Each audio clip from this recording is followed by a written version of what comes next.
Jadi kalau misalnya pada pasien yang pipinya cabi dan otot rahangnya itu besar, kalau kita suntikan botox, nanti ototnya itu akan lebih rileks. Oke. Kalau dia lebih rileks, dia akan lebih kecil. Jadi nanti kelihatan pipinya akan lebih tirus karena ototnya lebih kecil. Penyuntikan lemak yang namanya A, B, C, D, kan banyak tuh exotic names-nya out there ya. Essentially dua ingredients yang paling work untuk menghancurkan lemak yaitu PPC dan deoxycholic acid. Satu alat yang sangat terkenal yang sekarang mungkin sangat terkenal, alat cryolipo yang sangat terkenal namanya CoolSculpting, yang bisa digunakan untuk menghancurkan lemak di pipi, di double chin, dan mungkin lebih terkenal lagi untuk menghancurkan lemak-lemak di badan. Untuk skin tightening treatment yang paling populer mungkin ada dua ya dok ya, dengan ultrasound sama radiofrekuensi. Untuk ultrasound kita ada HIFU Ultera contohnya. Untuk radiofrekuensi kita ada Thermage. Pipi tembem atau chubby cheeks. Ya, hari ini kita bersama Dr. Clara. Bagi teman-teman yang punya masalah dengan pipi tembem, banyak ya pasien Dr. Clara. Banyak banget dok. Karena kan pasien kita kebanyakan 20-30an Ya. tahun kan dok. Ya. Jadi kebanyakan memang mereka datang dengan keluhan chubby cheeks. Chubby cheeks dan pengen tampil lebih tirus, lebih slim, lebih V-shape, we have the right solution for you.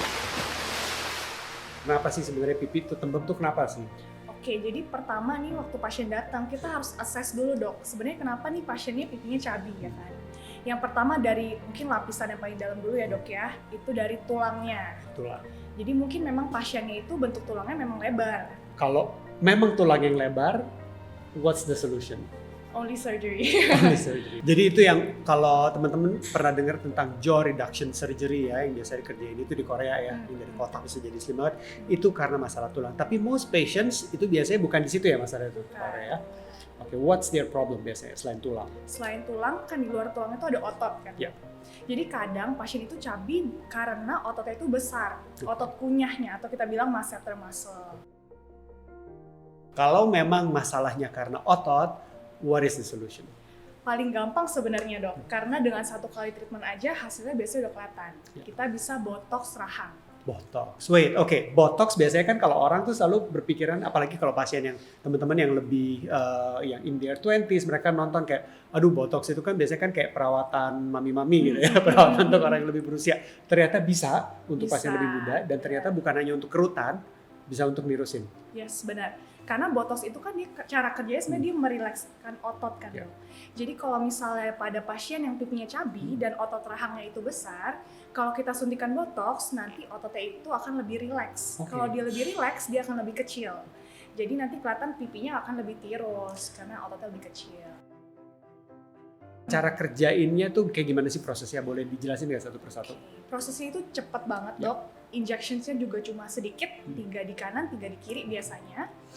Terus nanti biasa pasiennya biasa sih nggak perlu anestesi, bahkan udah tolerable sih painnya. Terus nanti pasiennya akan di-mark dulu sama dokternya, dicek di mana nih pembesaran otot rahangnya, terus nanti tinggal disuntik gitu. Untuk hasilnya sendiri akan kelihatan starting 2 weeks till 1 month, biasa baru mulai kelihatan tirusnya gitu dok. Jadi setelah suntik sebulan kemudian kelihatan tuh hasilnya? Yes, benar. Lebih tirus. Kalau memang besar cabinya itu karena otot ya dok ya. Kalau memang karena otot. Dari tulang, otot, apa penyebab lainnya? Lemak. Ini mungkin paling banyak sih sebenarnya. Yes, we all have that. I have that. Yes. We have that. Nah, kalau masalahnya karena lemak harus diapain dokter? Nah, lemak ini optionsnya lumayan banyak dok. Oke, mungkin yang paling simple dulu kita bisa suntik fat burner. Fat burner. Nah, ini yang orang biasa suka panggil meso itu bukan sih dok? Yes, mesolipo ya dok. Mesolipo, yes. Jadi biasanya kalau kita suntik fat burner itu apa isinya di dalamnya and how does it work? Oke, jadi mostly ada 2 ingredients-nya, ada PPC, phosphatidylcholine, sama DC, deoxycholic acid. Yes. Nah, jadi both ini sebenarnya mereka bekerja dengan menghancurkan lemak dok. Kurang lebih mirip-mirip lah cara kerjanya. Tapi untuk PPC sendiri, dia itu memang bantu supaya dia cepat pecah, dia ningkatin enzim yang lipase itu dok, yang pecahin si lemaknya itu, dan juga dia bantu cepat diambil jadi water soluble buat masuk ke darah terus dibuang. Oke, jadi udah selesai dihancurin, dibuangnya lewat darah? Yes, betul. Kalau deoxycholic sendiri itu sebenarnya dia itu salah satu komponen yang ada di bile acid kita itu dok. Oke. Bile. Bile itu empedu. Empedu, jadi yang jadi ada di untuk- cairan empedu, cairan asam di empedu itu mirip cairannya dengan yang ada di suntikan ini ya dokter Clara ya? Jadi dia itu sebenarnya gunanya untuk digest fat kalau di kita. Oke. Jadi begitu dia disuntikin, dia kayak act like kayak deterjen gitu loh dok. Kan Oke. kita kalau nyuci piring nih berminyak harus pakai sabun Iya, tuh dok betul. ya kan. Iya, Nah iya. ini juga sama. Jadi dia bantu buat pecahin si dinding lemaknya itu supaya dia lebih dia bisa hancur terus bisa sama diserap. Diserap lewat yes, darah. yes. Oke. Nah, jadi kalau teman-teman tuh suka dengar ya tentang penyuntikan lemak yang namanya A, B, C, D, kan banyak tuh exotic names ya out there ya. Essentially dua ingredients yang paling work untuk menghancurkan lemak di pipi atau dimanapun itu ya. Hari ini kan kita lagi bahas pipi, tapi bisa juga di submental, di double chin, di bagian lain. Itu ada dua ingredients yang Dr. Clara sebutkan tadi, yaitu PPC dan deoxycholic acid. In your experience, PPC dan deoxycholic acid ini beda nggak hasilnya dan juga patient experience-nya, downtime-nya dan sebagainya? Kalau menurut pengalaman aku di klinik dok, jadi kalau untuk deoxycholic sendiri memang hasilnya itu lebih kelihatan biasanya, tapi dia side effect-nya itu lebih kelihatan juga, jadi lebih bengkak, mungkin karena lebih banyak lemak yang hancur juga ya dok ya, dibandingkan dengan PPC gitu. Lebih banyak lemak yang hancur, lebih banyak inflamasi, lebih ada downtime ya biasanya. Jadi kalau pasien habis suntik deoxycholic acid itu ada periode bengkak berapa lama dok? Yes, kurang lebih 2 mingguan sih dok. Setelah itu udah aman. Setelah itu dia akan berkurang. Oke, dan butuh berapa kali pengulangan untuk mendapatkan hasil yang memuaskan? Nah itu dia dok, biasanya kalau pasien baru sekali injeksi aja biasa belum terlalu kelihatan hasilnya. Maybe harus 3-4 kali gitu baru kelihatan. 3-4 kali dengan kurun waktunya 1 bulan sekali. biasanya. Jadi selain dari mesolipo, apalagi yang bisa dikerjakan untuk lemak membandel di wajah? Oke, kita juga bisa lakukan treatment fat freeze atau bisa dengan alat, banyak sih dok sekarang ya. Kalau di klinik kita ada cool sculpting atau kristal. Yes, jadi ada cryolipolysis namanya, menggunakan tenaga dingin untuk menghancurkan lemak. Menurut penelitian dok, ternyata sel lemak itu lebih susceptible terhadap cooling gitu dibanding kayak skin atau nerve cells gitu. Jadi begitu kita dinginin lemaknya ini, si lemaknya itu akan melakukan proses namanya apoptosis kalau di kedokteran, atau kita bilangnya bunuh diri. Ya. Si sel lemak ini akan bunuh diri, terus juga dia akan jadi pecah sel lemaknya, terus juga sama mirip-mirip kayak tadi fat burner, dia akan diserap badan, terus nanti akan dibuang. Jadi sebenarnya kalau nggak salah ya ada research mengenai kenapa alat ini dibuat di awal. Karena kan tadi Dr. Clara mention fat apoptosis karena dingin. Ini sebenarnya researcher utamanya dari CoolSculpt itu menemukan fenomena di mana anak-anak nih ya yang suka makan popsicle.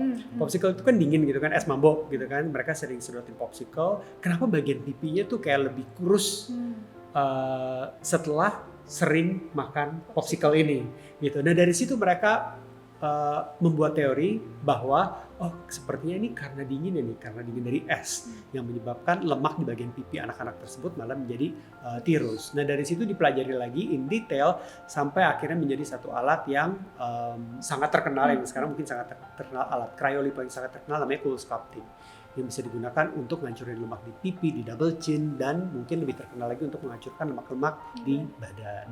Ada alat diupnya juga nih yang kita punya ya Dr. Clara di klinik, namanya kristal. Yes. Jadi itu lebih nge-budget treatmentnya. It can also do what cool sculpting does, cuman mungkin untuk lemak yang lebih besar, yang lebih tough, cool sculpting itu hasilnya lebih superior dibandingkan kristal. Tapi untuk kalian yang mau coba-coba treatment ya dengan budget yang terbatas, kristal is a very good option to consider ya. Jadi Dr. Clara, gimana caranya pasien bisa milih atau gimana Dr. Clara bantu pasien untuk milih cocokan mesolipo atau cryolipo? Oke, yang pertama sebenarnya jumlah lemaknya dok. Kalau memang jumlah lemaknya sedikit, mungkin kita bisa fat burner aja gitu.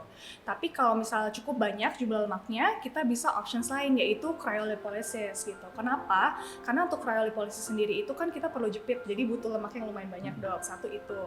Kedua, jumlah lemak yang hilang tuh lumayan lebih banyak sebenarnya kalau kita hitung-hitung gitu. Karena menurut penelitian, dalam satu kali treatment itu bisa sampai 25% lemak yang hilang gitu dalam waktu 3 bulan. Jadi biasanya kan kita kerja ini hari ini misalnya, nanti mulai hari ketiga itu dia lemaknya tuh udah mulai hancur, terus kan mungkin ada bengkak gitu juga kan ya dok ya. Nah nanti mulai sebulan gitu nanti dia mulai kempes sampai hasil finalnya biasanya 2-3 bulan setelah treatment gitu.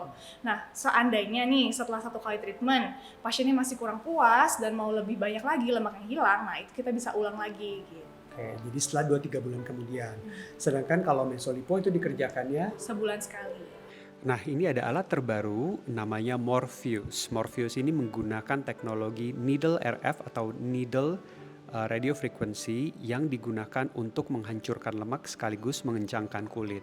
Nah, perbedaan alat ini dengan needle-needle RF lainnya adalah kedalamannya yang bisa dicapai oleh alat ini. Jadi jarum-jarumnya ini bisa penetrasi hingga 4 mm dan jarum-jarumnya pun terinsulasi. Berarti radio frekuensinya atau tenaga panasnya ini hanya ada di tip kedalaman 4 mm, sedangkan di kepanjangan jarum lainnya itu tidak merusak jaringan di sekitar.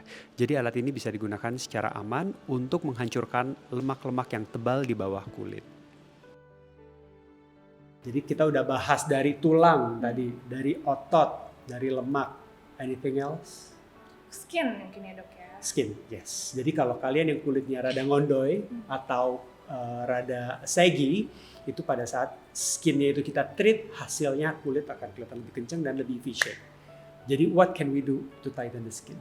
Untuk skin tightening treatment yang paling populer mungkin ada dua ya dok ya, dengan ultrasound sama radiofrekuensi. Untuk ultrasound kita ada HIFU Ultera contohnya. Untuk radiofrekuensi kita ada Thermach.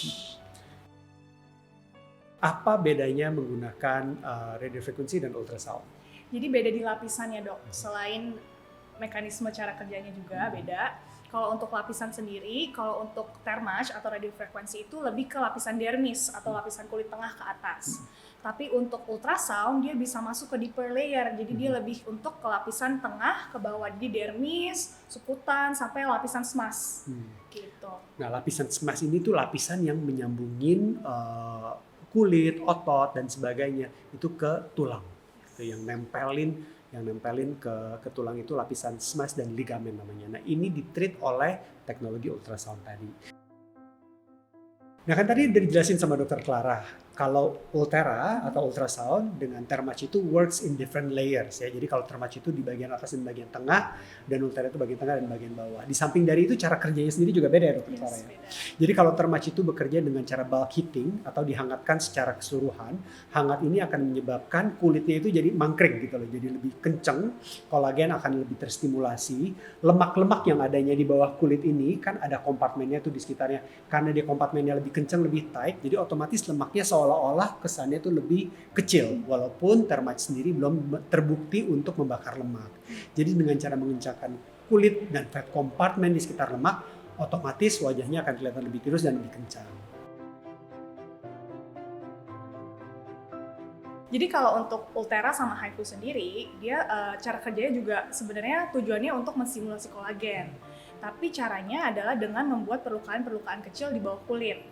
Nah, kalau untuk Ultera sama HIFU sendiri, dia itu target layernya itu ada banyak doknya, multiple. Dari lapisan ada yang 3 mm, 4,5 sampai ke 6 gitu. Jadi memang dia bisa targeting sangat dalam gitu.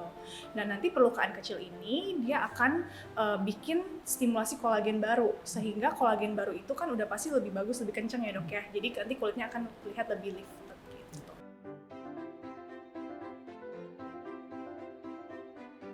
Apa bedanya HIFU dengan Ultera? Jadi kalau Ultera itu kayak the mother of the ultrasound devices dok.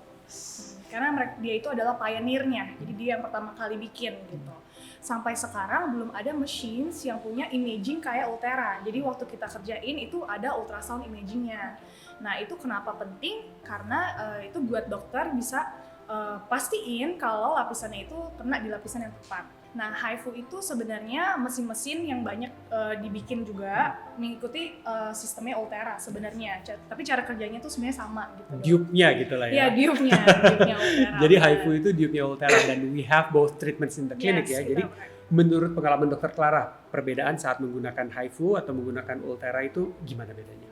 Kalau HIFU mungkin pengulangannya harus lebih banyak dok dalam setahun gitu. Kalau Ultera kan memang kita kerjakan setahun sekali aja cukup. Tapi mungkin HIFU bisa 3 kali setahun. Oke. Jadi untuk hasil yang sama, HIFU itu akan membutuhkan sesi yang lebih banyak dibandingkan Ultera.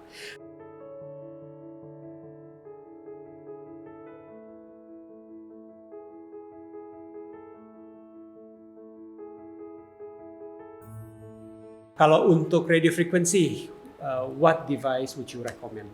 Thermach.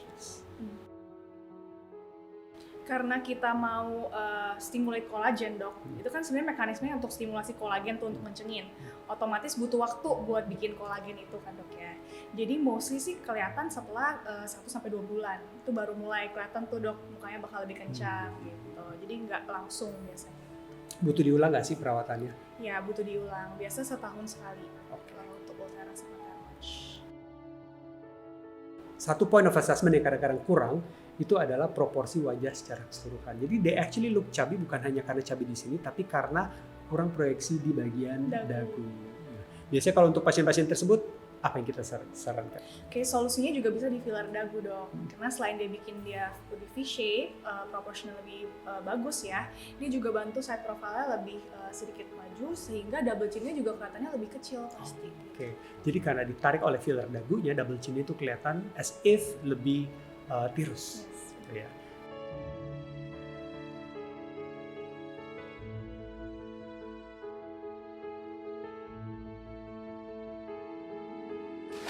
Nah, udah lengkap pembahasan kita mengenai face slimming. Kalau teman-teman masih punya pertanyaan seputar chubby cheeks dan cara menuruskan wajah, silahkan tinggalkan di kolom komentar di bawah ini. Akan dijawab oleh Dr. Clara dan saya sendiri.